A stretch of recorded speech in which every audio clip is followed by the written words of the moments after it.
Hey, team healthy. Okay, I have a guest with me today that most of you are familiar with because Dr. Kerry McAvoy, you've been with me at least a couple of times, and I've been on your podcast a couple of times, and you're such a strong voice in the field of understanding narcissism. So first, Dr. Kerry McAvoy, thank you for being with us. Welcome to Team Healthy. So it's good to have you here with us. Oh, it's a pleasure being here as well. Thank you for having me back. Yeah, well, and we were talking before we came on the air here, and you've got a lot going on with your recording and things of that nature. So, and I keep up with you, so it's just good to see that you're doing well. You've done some writing. Of course, you wrote a kind of your own memoir that Hmm. you entitled Love You More." But today Right. we're going to be talking about some things that are near and dear to your heart in terms of trying to get some people to understand, and that is one of the things that I know that you have encountered, and as have I, is that narcissists are, well, a good word would be chaos. They create a lot of chaos, they create a lot of confusion. And what they can bring into the relationship is so much of this gaslighting and confusion, etc., that it leaves you wondering which end is up. So, Right. what do you notice along those lines, and what seems to be the pattern that we need to watch for there? Right. Right. It almost seems to me it's predatory or certainly exploitive. And I don't know that every narcissist approaches a relationship with, oh, I'm going to see what I can get out of this person to the best degree that I can. Sometimes it feels like by the end of the relationship, we've been a used milk carton. They've squeezed everything out of us. And I don't know that they always consciously go into these relationships thinking that that's what they're going to do, but they're very good at creating a mental state of intense confusion in the victim. And this is the strategy for them is, of course, just to keep control, but it also it be able to elicit from the victim, they get what they want out of the victim. And it's a process in which a lot of us don't understand, because what I hear on my platform and even in the criticism of my book Love You More is that we should have seen through it better, that the red flags were more glaring. Why were we not able to leave when the first thing went wrong? And I think that's what people get wrong about the victimization, is that the state that happens in this relationship is so confusing that you don't know you should leave. And if you think you should leave, it's not always easy to leave. So that's what I'd love to have people understand better. Yeah, when I was working in the therapy office and people would kind of reflect some of what you're saying, it's like, I can't believe that I got sucked into this. One of the things I would remind them is part of the DSM diagnosis of narcissism is the ability to create false impressions. Hmm. And they can give the impression that I'm with you, I'm for you, and we're going to make a great team. And even if they do come across in the more overt kind of ways, they tend not to play their cards right up front. And No. so you can be pulled into their norms, and then only over time is it revealed. Or there's another angle, and that is it might have been that you were born into a family that was just so dysfunctional, but that was your norm there, and so you don't even know what you don't know because it's just, well, I've been exposed to it every day of my life, and so sometimes it takes time for us to think, hey, wait a minute. I need to pull back and listen to what my mind is telling me about what's reasonable and what's not, because this isn't making sense to me. Yeah, we don't usually think of relationships this way, but really all relationships start out from the angle of, I want to convince you to like me. It's all Sure. about making the sale. But narcissists or toxic people do that even more effectively. They're very good at presenting what you want to see. And I think most people don't realize that you don't meet the hurtful, vindictive, manipulative person. You meet the best version. You actually meet a reflection of you. They're very, very good at being the best kind of salesman. I mean, they've learned how to mimic you, how to parrot back what you want to hear. They mirror you, which means that whatever position that you're sitting and the movements that you make, they tend to mirror that. They've done studies of that in terms of counseling. A fast way for a therapist to create rapport between them and the client is to actually like if the client crosses their leg, you cross their leg. I mean, if they do something with their arms, you do something similar. This Yeah. kind of mirroring creates a sense of connection and builds trust. And they do these types of things. Now, is it intentional or unconscious?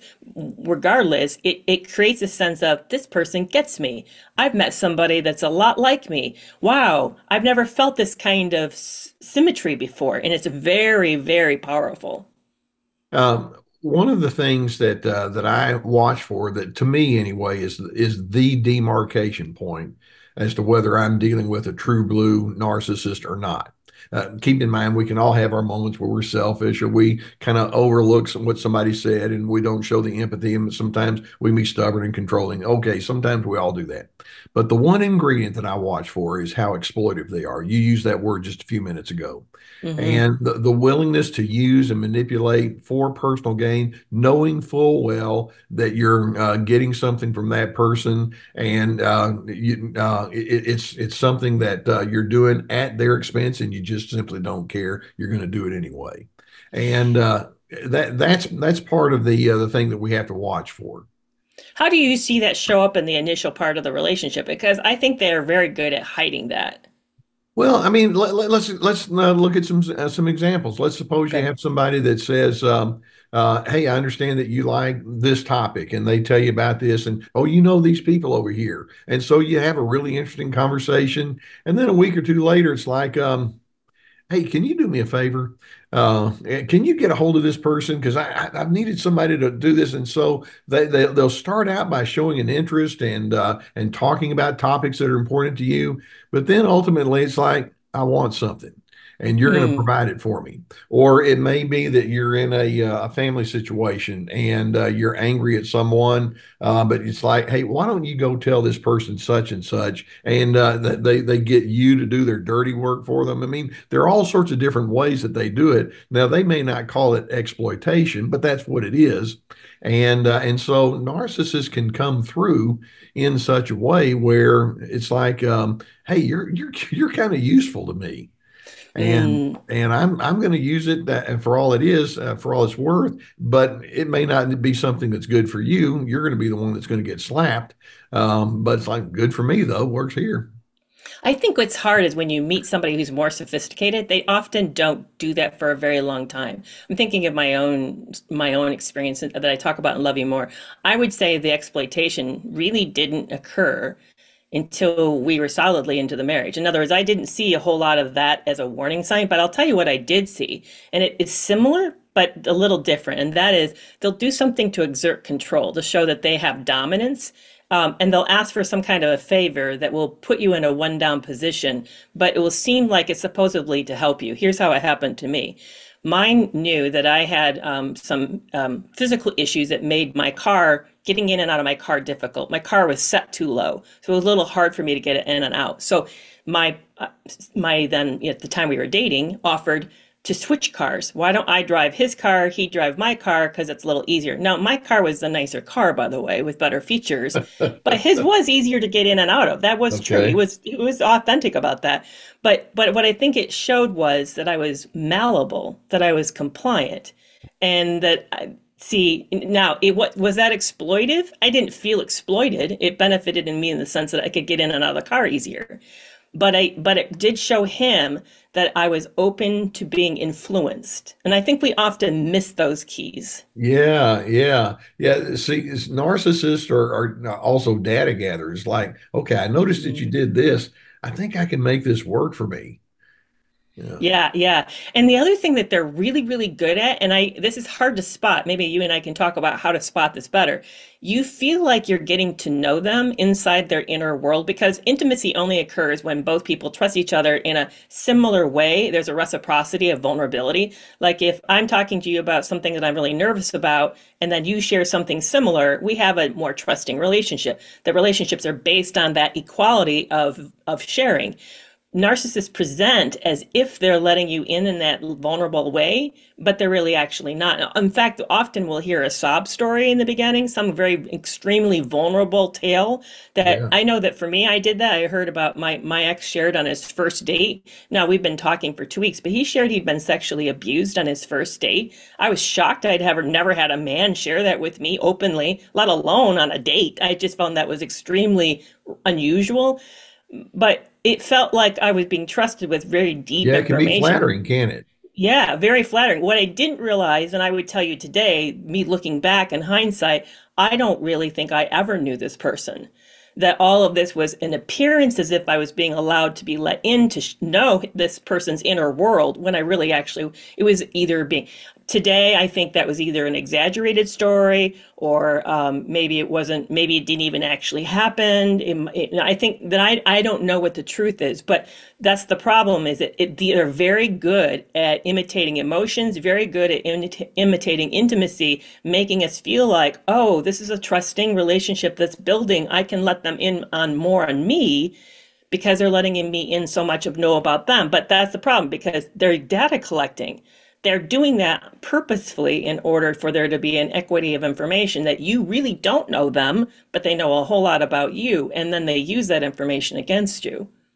We're talking today about how narcissists can create confusion, and that illustration that you just gave is a perfect illustration. Yeah. Well, I thought it was this way, but then it turned out that way.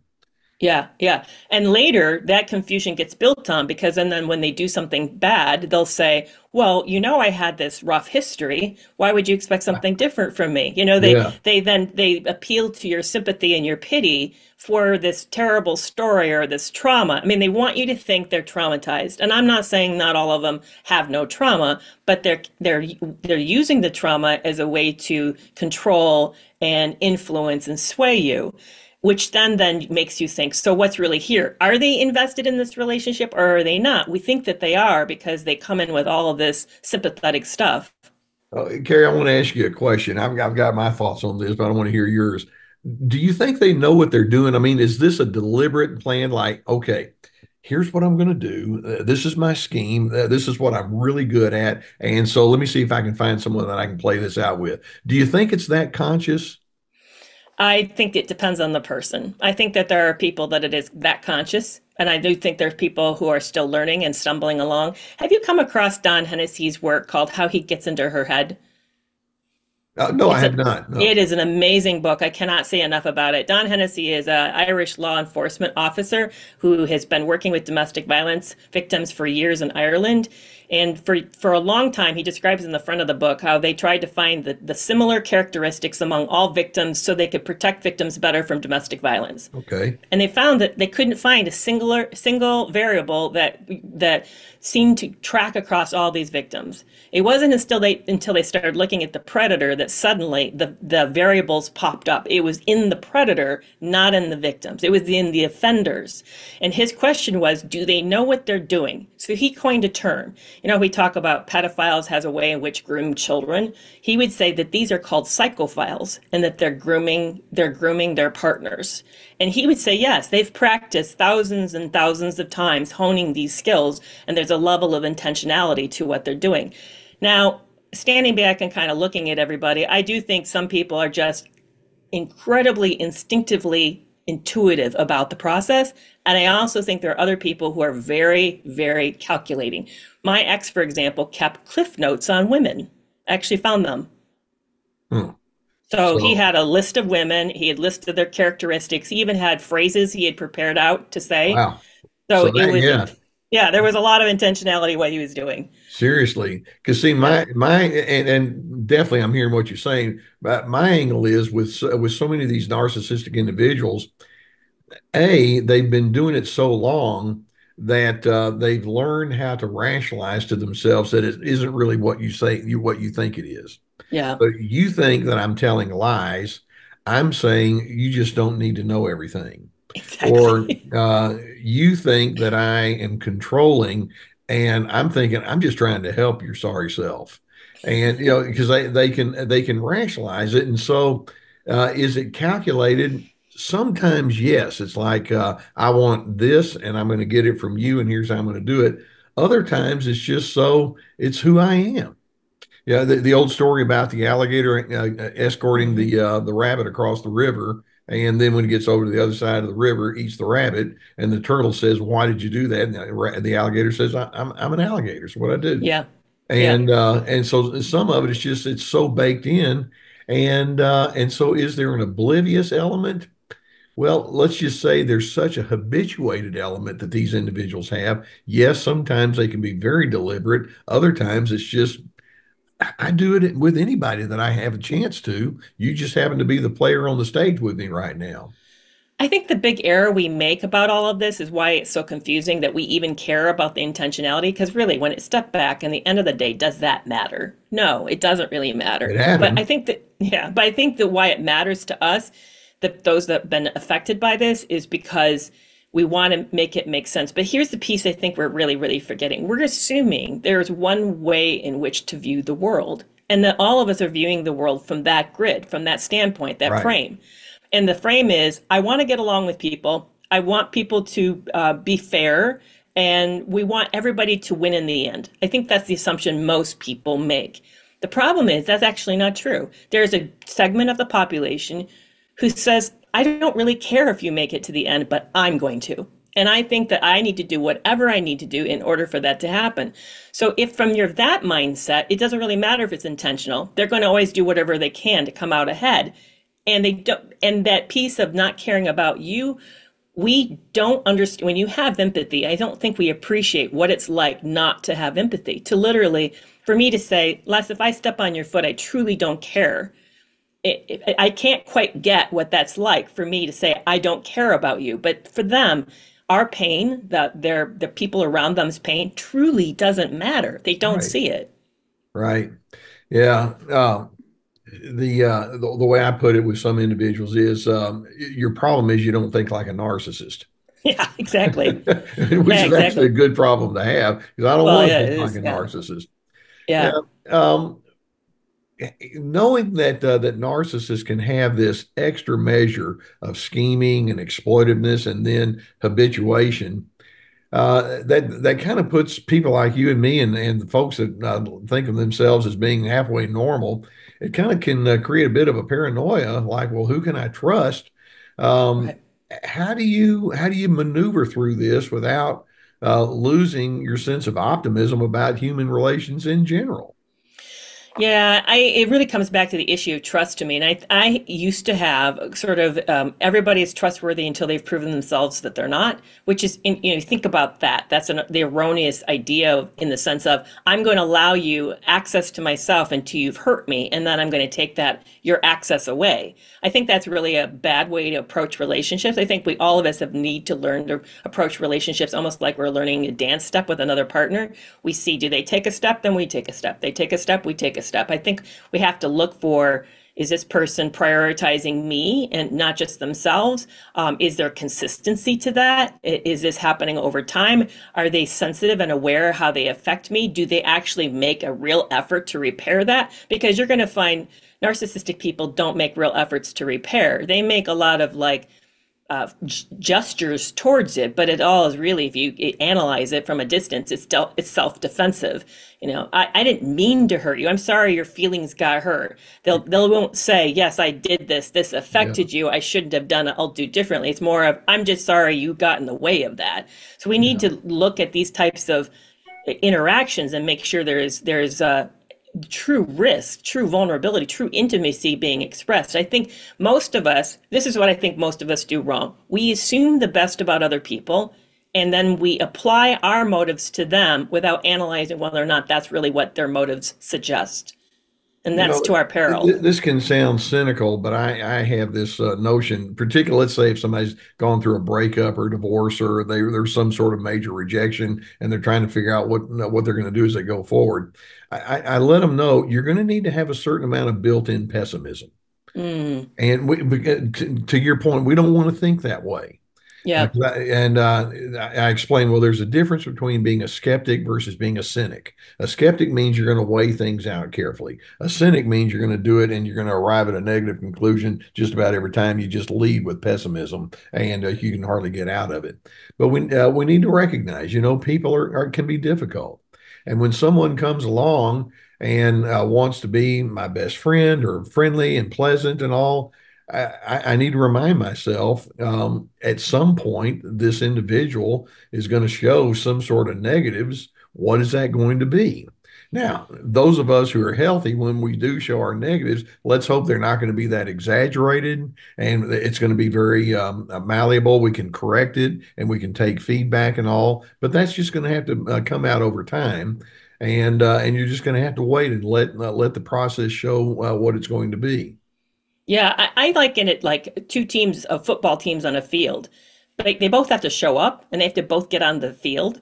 Are you seeing behavior that suggests this person's actually on the field with you? A lot of times we tend to rush towards people and we Yeah. make up for their lacks and losses. And I think the other thing is watch what they do when there's a conflict, because then you're going to see the true what happens there. Do they actually care about your perspective, or are they rushing to defend? Are they invalidating you and acting like you're being offensive for having an issue? But we Yeah. learn so much about a person in conflict. I was about to go to that exact same place. Great minds think alike, don't they, Kerry? Yeah, Yeah, crisis reveals character.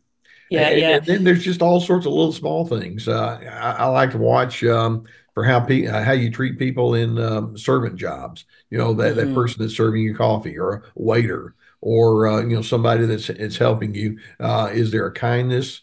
Is there a congeniality that you bring that's real, that's honest? Or is there just kind of you're just somebody over there, dismissiveness, and there are all sorts of little signs that we can watch for. But the way I put it, we all carry what I call the duality. We each have Hmm. the capacity for that which is good, and we each have the capacity for that which is not all that good. And healthy individuals say, "Yes, I see that in me, in you." Yeah, yeah, Whereas yeah. the There's a narcissist is like, no, if I start going to that space, I'm going to lose my power, and I'm not about to do that. And so they want to just present the best version of themselves, the controlling version. You're just stupid if you don't agree with me. Right, right. I think what really creates confusion for victims who get into the relationship with them is that duality then becomes so pervasive that you feel like there's two persons that you're living with, that Yeah, you're living with literally a Dr. Jekyll and Mr. Hyde. And people who don't want the relationship to end unless they're ready for it to end are very good. I mean, these narcissistic people are very good at presenting exactly what it is that you need to hear to keep you in the relationship for as long as they want you to be in the relationship. And they're super good at sort of obfuscating. I can't say that word. The hiding the yeah, negative pieces. So, for example, I'm thinking back to my own relationship. I found out he cheated pretty early in the relationship at our marriage. We got help. We sought treatment. He said he would never worked harder. It looked like he was going to therapy, but I started to feel like the cheating was still happening, but I couldn't find solid proof.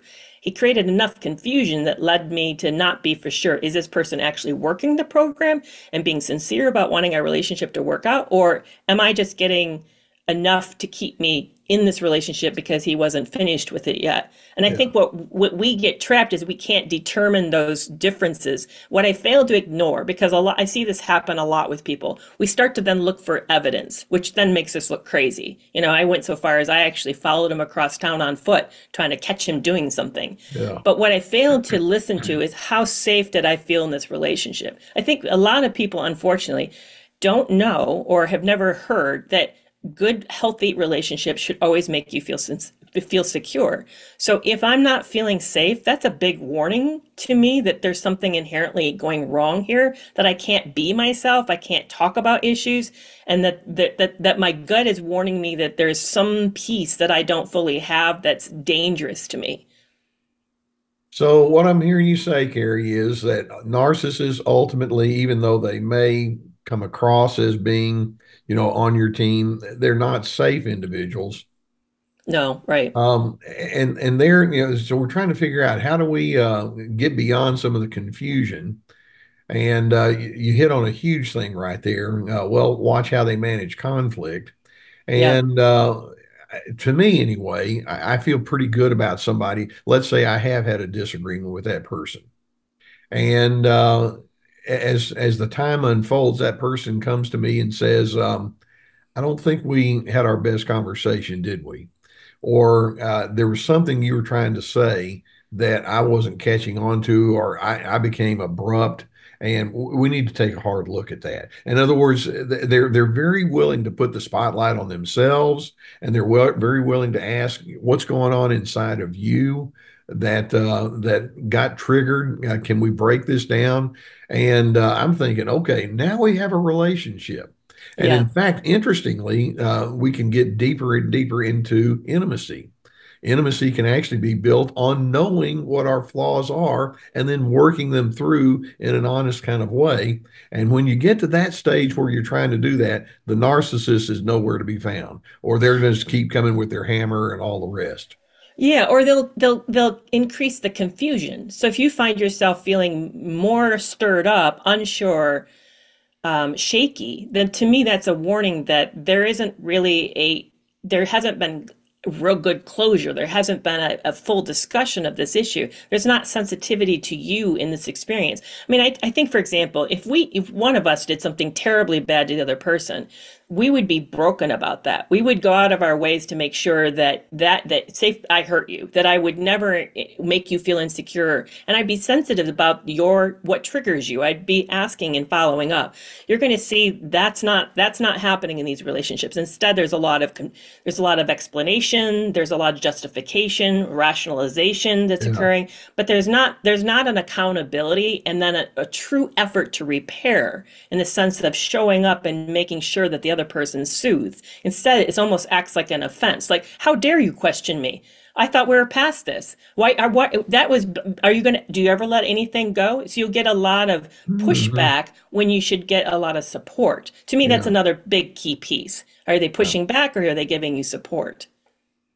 I remember when I was in graduate school, um, people like to stereotype the way that people like you and me act. Um, I the one of the professor was talking about the necessity of asking the other person, "Tell me what you think." And and so if somebody was saying, "Well, I got really ticked off at something," and well, ticked off can mean a whole lot of things. So what do you mean by that? And so how deep does it go, and what's the history, et cetera? And so you're just going to tell me what you think. And I remember people used to joke with me, "Oh, there comes Carter. He's going to say, 'What do you think about that?'" Because that's what you people do. And it's like, well, actually, that is what I do. Right, And I want to know that when I bring that kind of thinking, that you'll not be offended by that. It's my right, way of saying I want to know. I right, right, I had a conversation very recent with a long-term friend that I've had, and I was talking to him about a subject that was important to me, and I said, "Well, this, that, and the other about my topic," and his comment was, "Tell me why that's so important to you." And he meant it like, I want to know you more fully in this moment on this particular topic. And I knew him well enough to know he wasn't messing with me. He really wanted to know. But what you were saying is like, why would you ask me that? Why do right. I need to have to explain myself to you? You just trying to pick an argument? And when you get into that, that's the gaslighting, that's the Yes. confusion, and you know Yeah. you're being played. Yeah, exactly, exactly. And you and yourself in your body don't feel safe. You know Right. that something inherently is wrong and you don't feel like you can be present. So many of us use the term we feel like we're walking on eggshells. Yeah. If you feel like you can't just show up and express and share where you're at, that to me is a huge sign this at least is not a very functional relationship. I'm not saying it's narcissistic, but it's not very functional. Yeah. Well, so uh, Kerry, we're talking about staying clear of the confusion that the narcissist brings. What I'm hearing you say is kind of a twofold thing. Number one, I need to know where that narcissistic person is coming from. By definition, they like to be on top. They like to be superior. They thoroughly enjoy keeping you in an agitated state of mind. Whereas the other side is I need to know if that's accurate or not. What do I believe about me? Because they're going to come at you with all sorts of untruths. And so part of it is you have to learn how to trust yourself. And when you do see those signs that you and I are talking about, then we're going to do something about it with self-trust being intact. One of my big errors that I made that I didn't know was a problem until after that relationship was, and I think this could be true for many women, certainly women who've been raised in a Christian faith, is that we have a perspective of the benefit of the we, that my safety and my future, my well-being is found in how healthy the relationship is. So I invest myself and sacrifice myself for the good of us. Right. But when you don't have somebody who's also approaching the relationship from a same standpoint, that's a very vulnerable standpoint. I still find it uncomfortable, but what I've learned to do is to say, if I look out for me, not in a sense of I want to win, I'm not talking about that, but if I at least pay attention to how I'm feeling and care about my level of safety and my needs, if my needs are being negotiated well in this relationship, then we do better too. Right. And so it's taken me to sort of separate out which identity I put first, not the we over me, but me in for the we. I think it's kind of a difference Me there. for the week. I love that. Yeah. I have a term. I got terms for everything, but I call it delicate detachment. I need to know Mm, when to pull back and detach. mm, You're over there. You may not be in a good mood. You may not be in a good place, and I'm not fond of how you're feeling and thinking right now. I'm going to go ahead and unhook because what I don't want to do is roll down into the ditch along with you. yeah. And to your point, it's like, well, I'm hoping that you're going to recover and we can get back and get on our right path together. We all have our moods, don't we? Right. But I don't need to get sucked into that. And so that's not selfish. That actually is healthy. Yeah. And hopefully, if it is a healthy relationship, the other person will appreciate it. Yeah, it's hard And to then, find though. Yeah, that's called emotional fusion. A lot of us are emotionally fused with our partner where we're only okay when they're okay. The yeah, problem is that kind of then we lose ourselves because then we try to rescue them to rescue ourselves. And that never works out very well. yeah. Well, and part of a healthy relationship, and this seems to be counterintuitive because of what you said, we want to have a good we. For example, if my wife's having a crummy day, what I could do is I can get in there and say, "What's the deal? Why are you being this way?" But then I'm thinking, well, wait a minute. Have I ever had a crummy day? Yeah. And have I ever been kind of where she didn't know what was going on with me? Yeah. Hmm. So if I see her in that moment, it's like, well, can I just show patience? It's what I have to offer. And because I sure like it when she's that way towards me in reverse. It's by the way, it's called empathy, and it's a reciprocal kind of thing. And you get to the point to where we're not going to contribute to one another's tension, whereas the narcissist, based on some of the things you were saying, oh, they'll just keep peppering you, or they'll stonewall you and they'll punish you and all like that. Yeah, yeah. I mean, if we use the analogy of me and we in a narcissistic relationship, there's only me and it's the narcissist. There is Yeah, no we and there right, is no you. It's just the narcissist. So they want to assume you kind of that's back to the analogy I used in the very beginning of the milk carton. They literally view you in a way like a milk carton. They're going to consume and squeeze out everything there is of you in the benefit of or to serve the me, the narcissist. right, And I think that I used to liken it to playing the hokey pokey game. You know, when you do that game, you're supposed to put the right arm in, you put your right arm out, and you're supposed to left leg in, you put the left leg in. At some point, you're supposed to put your whole self in. yeah, If you're having a partner who's actually never putting a whole self in, you have a problem. yeah, yeah. Good stuff, Dr. Kerry McAvoy. No, Uh, thank you. I always enjoyed talking with you because I mean you have such an articulate way of explaining things. Let's just kind of get a summary. If you're with somebody that you feel is pretty strongly controlling the narcissistic type, and you have that confusion, what's the takeaway that we need to have from I today? would first ask, are they on the field? Do they actually show up? Are they putting investment in? Then the second thing I would want to know is how good and comfortable are you in your body? Are you feeling like you're feeling seen? Do you feel cared for? Are they listening to you? Then watch for conflict. How well does is conflict going? Is there actually resolution? Is there mutual ownership of problems so that you guys come out ahead? And then is this person investing equally in the relationship in an empathic way to where you feel like there's a me and a you and a we, or is it feeling really out of balance and like you're trying to take care of and save them in order to save yourself? Yeah. Okay. Well, there's a word for all that you're saying. It's called boundaries. Having a definition of who you are Yeah. Yeah, and but living here in. I want to throw a piece. I heard there's somebody wrote and left a comment on one of my video posts, and I wish I could remember exactly, but they wrote something like boundaries to a narcissist is just for them to know what buttons to push. So here, which is true because they'll do that. They'll like if I say don't call me 8:03 or after 8, they'll call me at 8:01 and then tell I'm a mean person for not taking the phone call. Yeah. But it comes back to a person who really cares about you wouldn't be provocative like that. They wouldn't be antagonizing you. So if you feel like somebody's pushing you and arguing with you, that's not respecting you. So yes, boundaries are tricky with narcissists because they're very good at making you feel bad about having them. But that to me is a reflection of this is a person who's not put their whole self in. If you in the hokey pokey game. Well, Dr. Carrie Underwood, not Carrie Underwood, Kerry McAvoy, where'd that come from? Kerry McAvoy, otherwise known as the Hokey Pokey Yeah, that's right. That's person, right. Yeah, master yeah, of Hokey Pokey. exactly. So, Yeah, hey, you know what we're going to have to do? We're just going to have to continue this conversation another time, aren't we? I would love that. That would be great. Thank you Well, so much for having me on people that today. follow my broadcast and then do yours know that you've been on before. You will be on again because I All love right, thank talking you. to you. I love your perspective, Yeah, and thank you. let's emphasize self trust Yes, and read absolutely. those signs, and then go forward doing what you know is wisest and best. That's not selfish. It's called self preservation. Two very different concepts. Exactly. Exactly. Thank you so much for having me on today. You know it, and again, I'll see you another time. Okay. All right. Thanks, Carrie. All right. Okay. Bye bye.